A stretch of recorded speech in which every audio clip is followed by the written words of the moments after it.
Good morning दोस्तों, welcome back to a new video. और एक नई वीडियो में आपका स्वागत है। सबसे पहले तो मैं माफ़ी चाहूँगा डिले के लिए, क्योंकि ये वीडियो काफ़ी डिलेड है।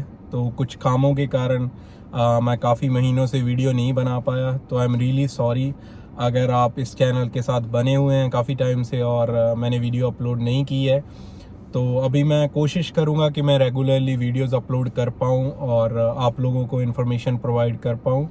तो उसके लिए सॉरी। तो मैं आज के टॉपिक पे आता हूँ। आज मैं बात करने जा रहा हूँ कुछ ऐसी बातों के बारे में जो आपको आपके कंसल्टेंट्स नहीं बताते हैं। मुझे भी नहीं बताई गई थी। जो ज़्यादातर वीज़ा कंसल्टेंट्स हैं वो ये बातें नहीं बताते हैं। तो आज इस वीडियो में मैं कुछ ऐसी बातें आपको बताने जा रहा हूँ।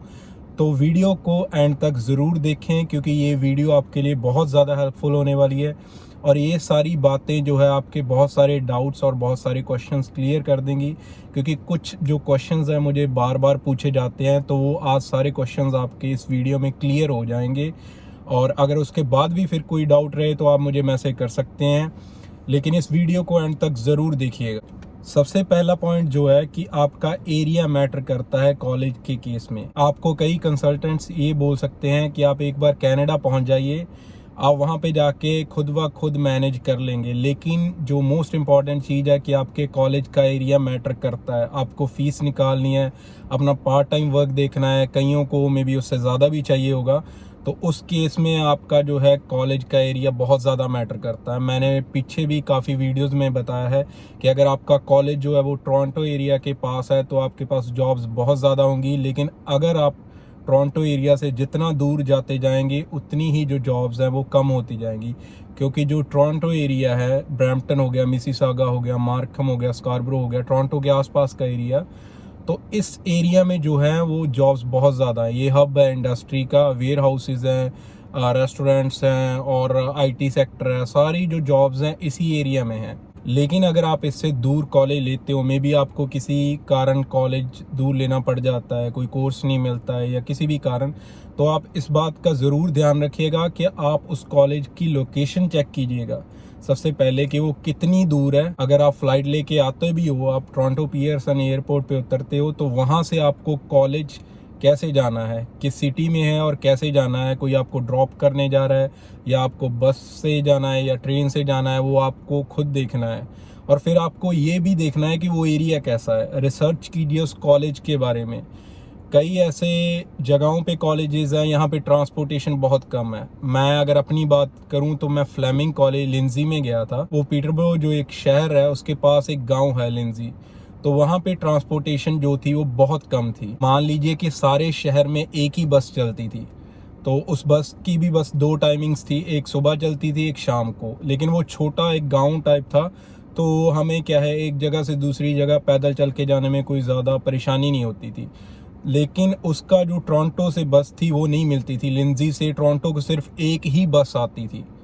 तो इन चीज़ों का आप ध्यान रखिएगा। आपको अगर टोरंटो आना भी है, किसी रिलेटिव से मिलना है या कई बार कोई काम पड़ गया या किसी को आपके पास आना है, तो आपको उन चीज़ों का भी ध्यान रखना है कि आपके पास ट्रांसपोर्टेशन है या कोई आपको कार से मिलने आएगा। तो ये सारी चीज़ें आपके कॉलेज के एरिया पे डिपेंड करती हैं। अब आपको कॉलेज के केस में कैंपस भी देखना है। कई कॉलेजेस ऐसे होते हैं जिनके अलग अलग कैंपसेस बहुत दूर दूर होते हैं।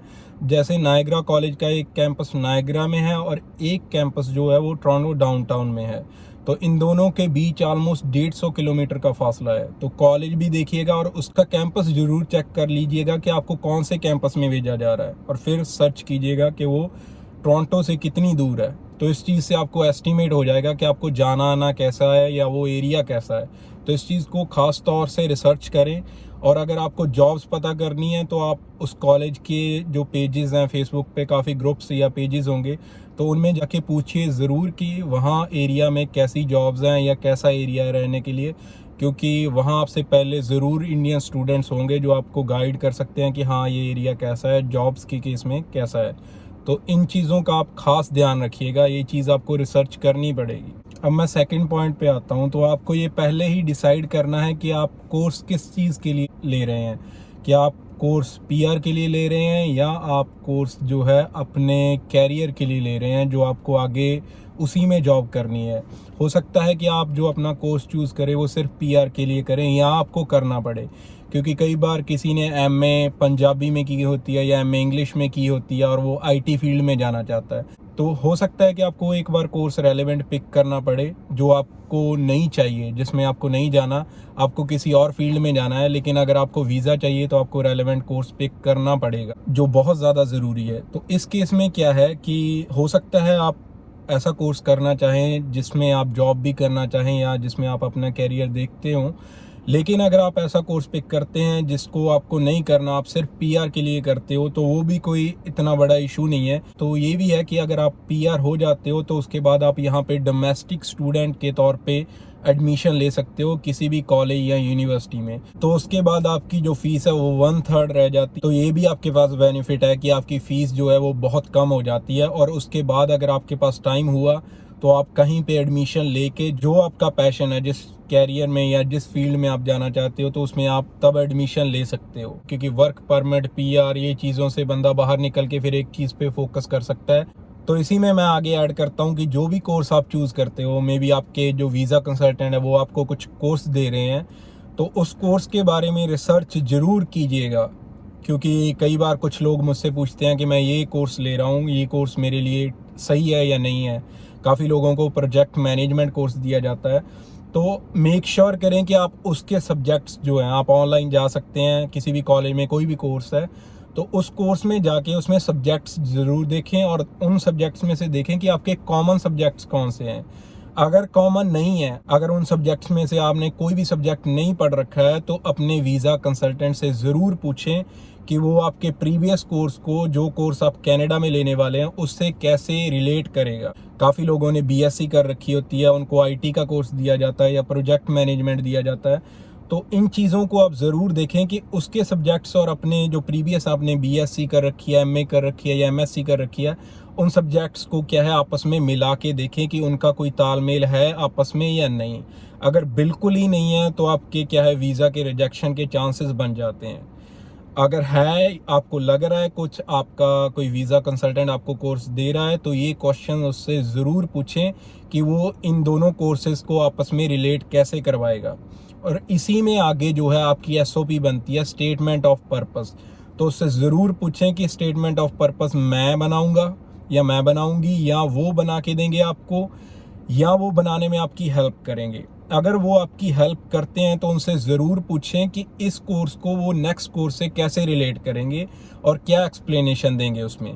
तो आपको उन बातों से क्लियर हो जाएगा कि उनके मन में क्या है, कि ये कोर्स आपस में वो रिलेट करवा पाते हैं या नहीं। तो इन बातों से आपको क्लियर हो जाएगा। तो यही चीज़ों के ऊपर आपके जो है वीज़ा के चांसेस डिपेंड करते हैं, आपकी एसओपी कितनी स्ट्रॉन्ग है, आपका कोर्स कितना रेलेवेंट है। तो ये चीज़ें उनसे ज़रूर पूछें, क्योंकि ये चीज़ें आपको उनसे भी क्लैरिटी दिला देंगी कि आपको उन्हीं वीज़ा कंसल्टेंट से वीज़ा लगवाना है या नहीं। अगर उनको क्लैरिटी है कि वो इनको रिलेट कर सकते हैं, उनके माइंड में कुछ है, उनको पता है, तो आप उनसे क्लियर करके ये चीज़ें चल सकते हैं। अगर आपका गैप भी है तो भी आप पूछ सकते हैं कि गैप का कोई इशू तो नहीं है, उसको हम कैसे जस्टिफाई करेंगे, उसमें कोई वर्क एक्सपीरियंस शो करेंगे या कुछ भी हम कैसे शो करेंगे। तो ये चीज़ें आपको अपने वीज़ा कंसल्टेंट से पूछनी ज़रूरी हैं, क्योंकि आप उनको पे कर रहे हो, पैसे दे रहे हो। कुछ वीज़ा कंसल्टेंट फ्री भी हो सकते हैं, तो उनको फ़ीस में से कमीशन आएगा, इधर फ़ीस में से। तो ये आपके क्वेश्चन ज़रूर होने चाहिए अपने वीज़ा कंसल्टेंट से। तो ये मोस्ट इम्पॉर्टेंट पार्ट है आपकी वीज़ा में।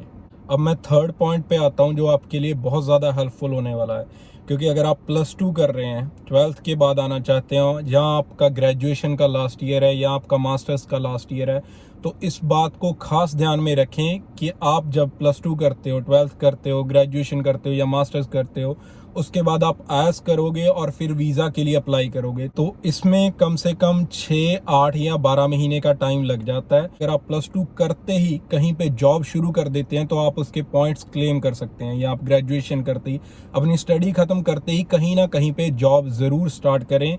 क्योंकि अगर आप वो नॉक ए या नॉक बी लेवल की जॉब करते हैं, जिसको कि आप नेट पे सर्च कर सकते हो कि नॉक 0, NOC A या NOC B, या NOC 0 लेवल की अगर जॉब आप इंडिया में करते हो, उसका पे चेक आपके पास है, पे आपके अकाउंट में डिपॉजिट हो रही है और उसकी जॉब लेटर आपके पास है, साल का आपके पास एक्सपीरियंस वो हो जाएगा, तो उसके आप कनाडा में पॉइंट्स भी क्लेम कर सकते हो और उससे जो है आपका गैप भी कवर हो सकता है। तो इस बात को खास ध्यान में रखिएगा, खासकर 12th वाले, क्योंकि आपको पॉइंट्स की बहुत ज़्यादा ज़रूरत होती है और आप जो पॉइंट्स हैं एक्सपीरियंस के वो इस टाइम में गेन कर सकते हैं। तो मे बी ये 10-15 पॉइंट होंगे, लेकिन ये आपको आगे जाके बहुत ज़्यादा हेल्प कर सकते हैं। तो इस टाइम को वेस्ट मत कीजिएगा, आप आयल्स करते टाइम ही साथ में कहीं ना कहीं पे जॉब ज़रूर स्टार्ट कर दें।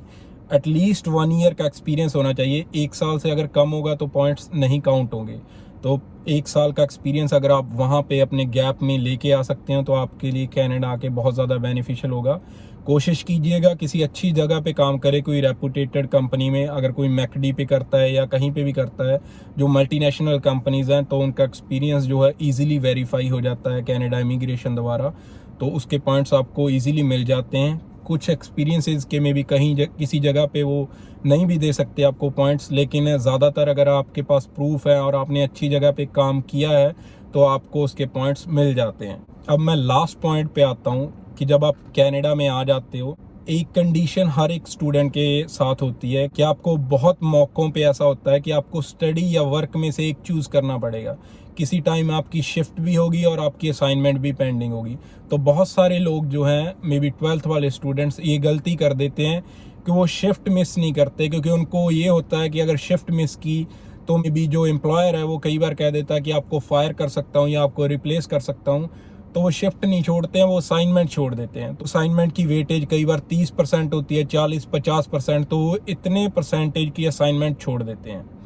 तो उसके बाद क्या होता है कि उनको बाकी जो असाइनमेंट्स या रिटर्न होता है उसमें से नंबर लेके पास होना होता है, तो वो नहीं हो पाते हैं, तो उनकी सप्ली आ जाती है एक में। तो ये चीज़, अगर आप मैच्योर हैं, स्टडी पे आ रहे हैं, तो आपको इस चीज़ का ध्यान रखना होगा कि आप अपनी जो स्टडी है वो टाइम से कंप्लीट करें। आपको अगर स्टडी या वर्क में से एक चूज़ करना है तो मेरे हिसाब से आपको स्टडी चूज़ करनी चाहिए।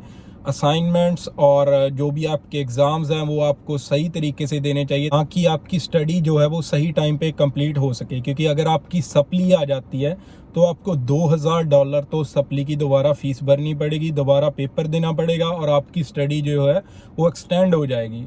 तो इस चीज़ से क्या है, आपके वर्क परमिट पे भी असर पड़ता है, क्योंकि इमिग्रेशन वाले देखते हैं कि अगर आप स्टडी परमिट पे आए हो तो आपने स्टडी के ऊपर कितना फोकस किया है। तो ये चीज़ें कई बार इशू बन जाती हैं। तो मैं यही रेकमेंड करूँगा कि आप अपनी असाइनमेंट एग्ज़ाम्स जो हैं वो सही तरीके से दें और अपनी स्टडी को सही टाइम पे कंप्लीट करें, ताकि आपकी आगे जाके कोई कॉम्प्लिकेशंस ना आए और आपका जो प्रोफाइल है वो पूरी क्लियर रहे। आगे आपको PR में भी जाना है या कहीं पे भी जाना है तो आपकी जो प्रोफाइल है उनके सामने पूरी क्लियर तरीके से दिखे कि इन्होंने सही टाइम पे स्टडी की और फिर वर्क किया, एक्सपीरियंस कंप्लीट किया और ये पॉइंट्स ये क्लेम कर रहे हैं। तो उन चीज़ों को वेरीफाई करना जितना आसान होगा उतनी ही जल्दी आपकी PR की फ़ाइल जो है वो प्रोसेस होगी और उतनी ही जल्दी आपको PR मिलेगी। तो ये सारी चीज़ें थी जो मैं आज इस वीडियो में बात करना चाहता था। काफ़ी चीज़ें मुझसे बार बार कमेंट्स में या इंस्टाग्राम पे पूछी जाती हैं, तो होपफुली आपको बहुत सारी बातें इस वीडियो से क्लियर होंगी। तो आज इन्हीं पॉइंट्स के ऊपर मैं बात करना चाहता था। और फिर भी अगर आपके कुछ क्वेश्चंस हों तो आप मुझे इंस्टाग्राम पे फॉलो कर सकते हैं, उसका लिंक मैं नीचे डिस्क्रिप्शन में दे दूँगा, वहाँ पे मैसेज कर सकते हैं। मैं कोशिश करूँगा अपनी तरफ से आंसर करने की। कई बार मैसेजेस कुछ ज़्यादा हो जाते हैं तो थोड़ा टाइम लग सकता है रिप्लाई करने में, और बाकी मैं अपनी तरफ से कोशिश करता रहता हूँ आप लोगों को गाइड करने की। और अगर आपको भी वीडियोज़ अच्छी लग रही हों तो प्लीज़ वीडियो को ज़्यादा से ज़्यादा शेयर करें और लाइक करना ना भूलें अगर आपके लिए कंटेंट थोड़ा भी हेल्पफुल है, क्योंकि अगर आप लाइक करेंगे तो वीडियो ज़्यादा से ज़्यादा लोगों को रेकमेंड होगी और चैनल ज़्यादा ग्रो करेगा। तो आपकी सपोर्ट की ज़रूरत है हमें चैनल को ग्रो करने के लिए। और वीडियोस को ऐसे ही देखते रहिए, कमेंट करके बताइए आपको वीडियोस कैसी लगती हैं। बाकी यही थी आज की वीडियो और मैं मिलता हूँ आपको नेक्स्ट वीडियो में। Bye, take care.